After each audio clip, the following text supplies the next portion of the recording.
आप सभी मीडिया बंधु को प्यार भरा नमस्कार। और आम आदमी पार्टी की प्रेस वार्ता पर आने के लिए आप सबका धन्यवाद, आभार। और मेरे सभी साथी भाई सुभाष जी, भटाकर जी, कमलेंद्र जी, गुप्ता जी, अनिल जी और रहमान जी, नरेश जी, आप सभी साथियों का भी धन्यवाद। आज का हमारा जो मेन मकसद है, हम आप मीडिया बंधु के माध्यम से जनता तक ये मैसेज देना चाहते हैं, जो आम आदमी पार्टी अभी दो गारंटी दी है, एक शिक्षा की और एक स्वास्थ्य की। और आप इस बार देखोगे जो हिमाचल की जनता है, जो आम आदमी पार्टी की गारंटी है, चाहे मैं शिक्षा की बात करूं चाहे स्वास्थ्य की बात करूं, उसको देखकर आम आदमी पार्टी को वोट डालने वाली है। और इतने पिछले जो 40-50 सालों से आप देख रहे हो कांग्रेस और बीजेपी का जो राज चल रहा था उसको ख़त्म करने वाली है। इस बार जो वोट डलेगा वो डलेगा शिक्षा के ऊपर और स्वास्थ्य के ऊपर। अगर हम स्वास्थ्य की बात करते हैं तो आपने देखा होगा हमारे नाहन के जो मेडिकल कॉलेज बना है, बहुत दुख होता है कि हमें यहाँ से जो पहाड़ी क्षेत्र से स्पेशल चंडीगढ़ जाना पड़ता है इलाज करने के लिए। हमारे पास मेडिकल कॉलेज तो उन्होंने खोल दिया है, ना तो यहाँ पर एमआरआई की मशीन है और सीटी स्कैन की मशीन भी हमेशा ख़राब पड़ी रहती है। और जो इन्होंने एक्सरे की मशीन लगवा रही है वो भी इन्होंने हायर की हुई है। क्या सरकार के पास इतना भी पैसा नहीं है कि वो अपनी मशीन खरीद के यहाँ लगा सके?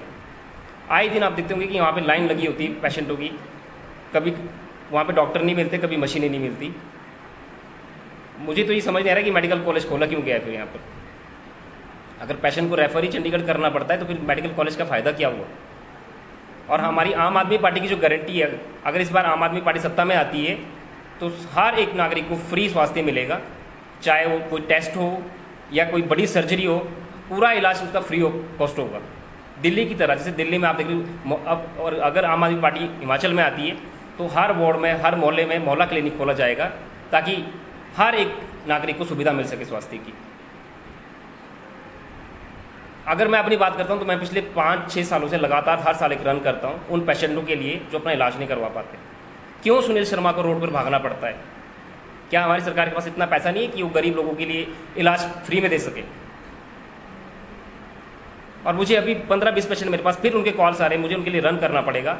और ये मेरा जो रन होगा, मैं हिमाचल सरकार से कहना चाहूँगा कि आप लोगों को शर्म आनी चाहिए कि आप खुद के लिए तो आपको उसमें स्कॉर्पियो में और इनोवा में धक्के लगते हैं, और आप जो हमारी महिला जो प्रेग्नेंट माता बहनाएं होती है या ऊपर से जो बेचारे एक्सीडेंटल केस आते हैं उनके लिए अपनी खटारा एम्बुलेंस दे रखी।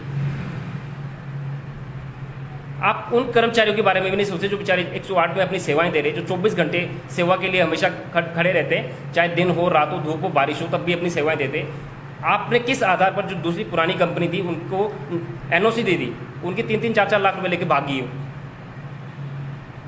अपने लिए तो आपने फॉर्च्यूनर खरीदी हुई है और खटारा एम्बुलेंस आपने पेशेंटों के लिए दे रखी है। तो अब आप देखोगे कि जो ये गुंडा राज, जो इनका माफिया राज, मैं 10 साल स्वास्थ्य की लाइन में रहा हूँ, जितना माफिया राज इसमें चलता है इतना बड़ा कहीं पे भी नहीं है। एक छोटी सी आइटम जो 5 या 7 रुपये की होती है 100-150 रुपये की बिकती है, और उसके लिए सबसे बड़ा दोषी मैं सरकार को मानता हूँ। आप पीजीआई में जाके देखना, जहाँ पे इमरजेंसी में जो शॉप, उसका 57 लाख रुपए पर मंथ रेंट जाता है। अगर 57 लाख कोई रेंट दे रहा है तो उसमें कुछ कमाई भी करनी है, और भरपाई कहाँ से होती है? गरीब आदमी से। आपने हिम केयर और आयुष्मान केयर कार्ड बना रखे, आप उन पेशेंट से पूछना जो पीजीआई में जाते हैं। सिर्फ और सिर्फ अगर आपने किडनी ट्रांसप्लांट कराना है तो उसमें जो आपका हिम केयर कार्ड है, आयुष्मान केयर कार्ड है, डायलिसिस के लिए तो फैसिलिटी है, बट उसके लिए कोई फैसिलिटी नहीं है उसमें कि अगर आपने ट्रांसप्लांट करवाना है। और एक गरीब आदमी के लिए अगर चंडीगढ़ जाना पड़ेगा तो उसको गाड़ी का भी खर्चा देना पड़ता है, वो कहाँ से देगा? हिमाचल सरकार को चाहिए था कि फ्री स्वास्थ्य देते। मैं ये नहीं कहता कि हर चीज़ फ्री कर दो, बट शिक्षा और स्वास्थ्य जरूर फ्री दो। अगर इंसान पढ़ा लिखा होगा तो कुछ भी काम कर लेगा।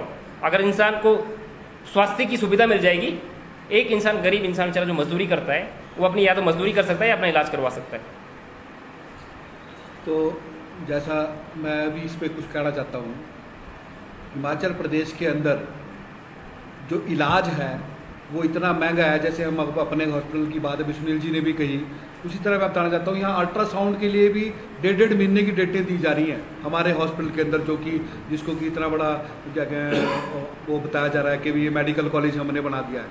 तो केजरीवाल जी ने जो है दूसरी गारंटी जो दी है वो स्वास्थ्य की दी है कि हमारे हिमाचल के अंदर सभी लोगों का जो इलाज जो है वो बिल्कुल मुफ्त होगा, चाहे वो किसी तरह का हो। इसी तरह एक्सीडेंट के लिए भी, अगर किसी का भी एक्सीडेंट हो जाता है तो उस एक्सीडेंट के पेशेंट का इलाज बिल्कुल मुफ्त होगा।